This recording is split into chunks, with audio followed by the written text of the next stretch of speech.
Hello friends, ಇವತ್ತಿನ ದಿವಸ ನಾವು 8ನೇ ತರಗತಿಯ ಗಣಿತ ಪಠ್ಯ ಪುಸ್ತಕದ ಒಂದು ಚರಾಕ್ಷರವುಳ್ಳ ರೇಖಾತ್ಮಕ ಸಮೀಕರಣಗಳು ಅನ್ನುವಂತ ಪಾಠದ ಲೆಕ್ಕಗಳನ್ನ ಬಿಡಿಸ್ತಾ ಇದ್ದೀವಿ. ಹಾಗಾದ್ರೆ ಇಲ್ಲಿ ನೋಡಿ, ಇಲ್ಲಿ 4 ಲೆಕ್ಕಗಳನ್ನ ತೆಗೆದುಕೊಂಡಿದ್ದೇವೆ. ಇವತ್ತಿನ ದಿವಸ ನಾವು ಈ ವಿಡಿಯೋದಲ್ಲಿ 5ನೇ ಲೆಕ್ಕ, 6ನೇ ಲೆಕ್ಕ, 7ನೇ ಲೆಕ್ಕ, 8ನೇ ಲೆಕ್ಕವನ್ನ ಬಿಡಿಸ್ತಾ ಇದ್ದೀವಿ. ಈಗಾಗಲೇ ಹಿಂದಿನ ವಿಡಿಯೋಗಳಲ್ಲಿ ನಾವು 1, 2, 3 ಮತ್ತು 4ನೇ ಲೆಕ್ಕಗಳನ್ನ ಬಿಡಿಸಿದ್ದೇವೆ. ಆ ಒಂದು ಲೆಕ್ಕಗಳನ್ನು ಕೂಡ ನೀವು ನಮ್ಮ ಯೂಟ್ಯೂಬ್ ಚಾನಲ್ ವಿಡಿಯೋಗಳಲ್ಲಿ ನೋಡಬಹುದು ಅಂತ ಹೇಳ್ತಾ, ಈಗ ನಾವೇನ್ ಮಾಡೋಣ, ಈ ಲೆಕ್ಕವನ್ನ ಬಿಡಿಸೋಣ. ನೋಡಿ, ಇಲ್ಲಿ ನಾವು ಏನ್ ಮಾಡ್ಬೇಕಾಗಿದೆ ಅಂದ್ರೆ ಚರಾಕ್ಷರಗಳ ಬೆಲೆಗಳನ್ನ ಕಂಡುಹಿಡಿಯಬೇಕಾಗಿದೆ. ಹಾಗಾದ್ರೆ ಈ ಕೊಟ್ಟಂತ ಒಂದು ಸಮೀಕರಣವನ್ನ ಬಿಡಿಸಬೇಕಾಗಿದೆ. ಇಲ್ಲಿ ನೋಡಿ, 6x = 12 ಇದೊಂದು ಸಮೀಕರಣ ಆಗಿದೆ. ಇಲ್ಲಿ x ಬೆಲೆಯನ್ನ ಕಂಡುಹಿಡಿಯಬೇಕಾಗಿದೆ. ಹಾಗಾದ್ರೆ ನೋಡಿ, 6x ಅಂದ್ರೆ ತಿಳ್ಕೋಬೇಕು, 6 ಗುಣಾಕಾರ x. ಹೌದಾ? 6x ಅಂದ್ರೆ 6 ಗುಣಾಕಾರ x ಇದ್ದಾಗೆ. ಹಾಗಾದ್ರೆ ನಾವಿಲ್ಲಿ x ನ ಹಾಗೆ ಬರ್ಕೊಳ್ಳೋಣ. = ಮುಂದೆ ಯಾವ ಸಂಖ್ಯೆ ಇದೆ? 12 ಇದೆ. ಈಗ ನೋಡಿ, ಒಂದು ಸಂಖ್ಯೆ ಎಡಭಾಗದಿಂದ ಬಲಭಾಗಕ್ಕೆ ಹೋಗುವಾಗ ಅದು ವಿರುದ್ಧ ಚಿಹ್ನೆಯಾಗಿ ಬದಲಾವಣೆ ಆಗ್ತಾ ಇದೆ. ಅಂದ್ರೆ ಇದನ್ನ ನಾವು ಹೇಗೆ ಬರ್ಕೋಬಹುದು ಅಂದ್ರೆ 6 ಗುಣಿಸು x, 6x ಅನ್ನ 6 ಗುಣಿಸು x ಅಂತೇಳಿ ಬರ್ಕೊಳ್ತಾ ಇದ್ದೀನಿ. ಈಗ ನೋಡಿ, x = 12. ಈಗ ಇಲ್ಲಿ 6 ಗುಣಾಕಾರಕ್ಕೆ ಸಂಬಂಧಪಟ್ಟಿದೆ. ಬಲಭಾಗಕ್ಕೆ ಈ ಸಂಖ್ಯೆಯನ್ನು ಕಳಿಸಿದಾಗ ಇಲ್ಲಿ ಗುಣಾಕಾರ ಇದ್ದದ್ದು ಏನಾಗ್ತಾ ಇದೆ? ಭಾಗಾಕಾರ ಆಗ್ತಾ ಇದೆ. ಏನಾಗ್ತಾ ಇದೆ? ಭಾಗಾಕಾರ ಆಗ್ತಾ ಇದೆ. ಹಾಗಾಗಿ 6 1 6 2 6 1 6 2 ಕ್ಯಾನ್ಸಲ್ ಆಗ್ತಾ ಇದೆ. ಹೀಗಾಗಿ x = 2. ಈ ರೀತಿಯಾಗಿ ಲೆಕ್ಕವನ್ನು ನಾವು ಬಿಡಿಸ್ತಾ ಇದ್ದೀವಿ.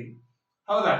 ಯಾವುದೇ ರೀತಿ ಎಡಭಾಗದಿಂದ ಬಲಭಾಗಕ್ಕೆ ಅಥವಾ ಬಲಭಾಗದಿಂದ ಎಡಭಾಗಕ್ಕೆ ಸಂಖ್ಯೆಗಳನ್ನ ನಾವು ಕಳಿಸಿದಾಗ ಆ ಸಂಖ್ಯೆಗಳ ಜೊತೆಯಲ್ಲಿ ಚಿಹ್ನೆಗಳು ಕೂಡ ಏನಾಗ್ತಾ ಇದ್ದಾವೆ? ಬದಲಾವಣೆ ಆಗ್ತಾ ಇದ್ದಾವೆ. ಇಲ್ಲಿ ಗುಣಾಕಾರ ಇದ್ರೆ ಇಲ್ಲಿ ಏನಾಯ್ತು? ಭಾಗಾಕಾರ ಆಯ್ತು. ಇನ್ನು ಅದೇ ರೀತಿಯಲ್ಲಿ 6ನೇ ಲೆಕ್ಕ, t/5 = 10. ಹಾಗಾದ್ರೆ ನಮಗಿಲ್ಲಿ ಚರಾಕ್ಷರ ಯಾವುದು? t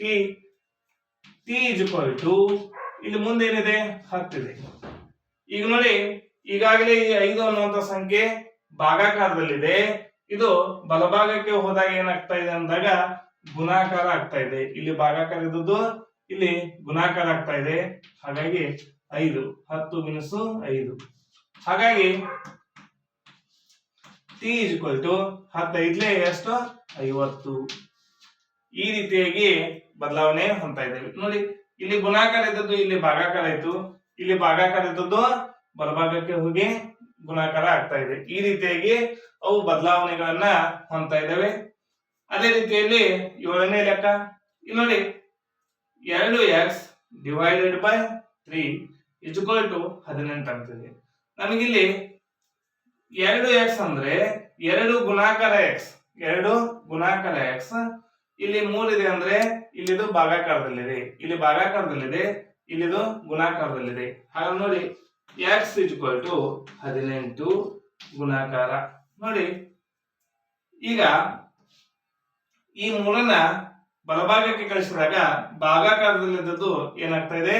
ಗುಣಾಕಾರ ಆಗ್ತಾ ಇದೆ. ಯಾವುದಕ್ಕೆ ಗುಣಾಕಾರ ಆಗ್ತಾ ಇದೆ? ನೋಡಿ, ಈ 18 ಅನ್ನುವಂತ ಸಂಖ್ಯೆಗೆ ಗುಣಾಕಾರ ಆಗ್ತಾ ಇದೆ. ಹಾಗಾದ್ರೆ 18 ಗುಣಾಕಾರ 3. ಇಲ್ಲಿ ಭಾಗಾಕಾರದಲ್ಲಿದ್ದದ್ದು ಈ ಕಡೆ ಹೋಗಿ ಗುಣಾಕಾರ ಆಯ್ತು. ಈ ಕಡೆ ಗುಣಾಕಾರದಲ್ಲಿದ್ದದ್ದು ಬಲಭಾಗಕ್ಕೆ ಬಂದಾಗ ಭಾಗಾಕಾರವಾಯಿತು.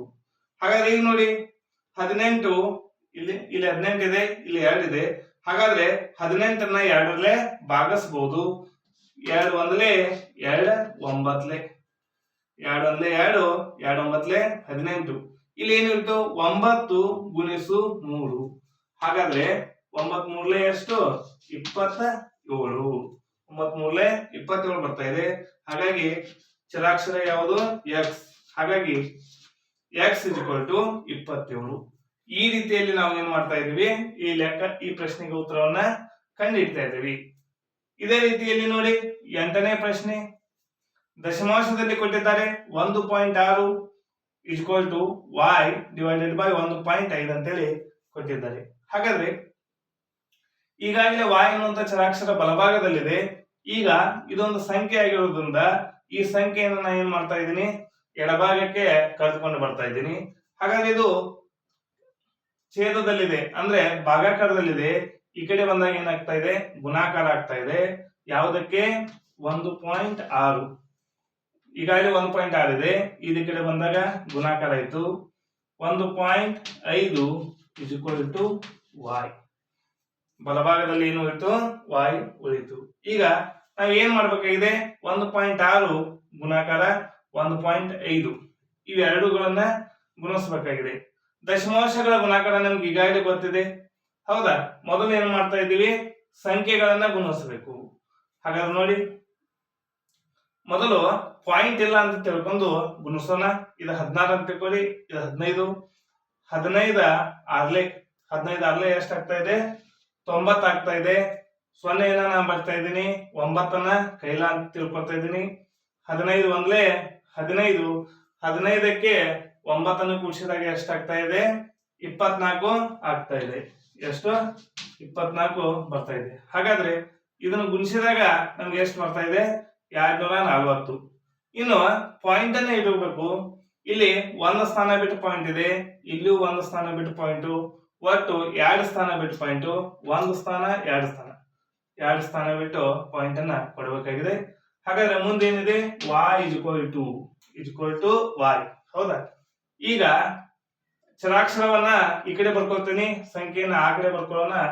ಹಾಗಾದ್ರೆ ಆದ್ದರಿಂದ y ಈಕ್ವಲ್ ಟು 2.40 ಅಥವಾ ಇಲ್ಲಿ ನೋಡಿ, ಪಾಯಿಂಟ್ ಬಂದು ಸಂಖ್ಯೆ ಬಂದು ಅಲ್ಲಿ ಮುಂದೆ 0 ಬಂದ್ರೆ 0 ಬರೆಯೋ ಅವಶ್ಯಕತೆ ಇಲ್ಲ.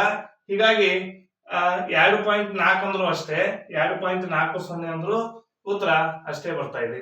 ಹೀಗಾಗಿ ನಾವು ಈ ಒಂದು ವಿಡಿಯೋದಲ್ಲಿ ಈ 4 ಲೆಕ್ಕಗಳ ಚರಾಕ್ಷರಗಳ ಬೆಲೆಗಳನ್ನ ಕಂಡುಹಿಡಿದಿದ್ದೇವೆ. ಈ ವಿಡಿಯೋ ನಿಮ್ಗೆ ಇಷ್ಟ ಆಗಿದ್ರೆ ಲೈಕ್ ಮಾಡಿ, ಶೇರ್ ಮಾಡಿ, ಸಬ್ಸ್ಕ್ರೈಬ್ ಆಗಿರಿ. ಹೀಗೆ ನಮ್ಮ ಯೂಟ್ಯೂಬ್ ಚಾನಲ್ ನ ವೀಕ್ಷಣೆ ಮಾಡ್ತಾ ಇರಿ. Thank you.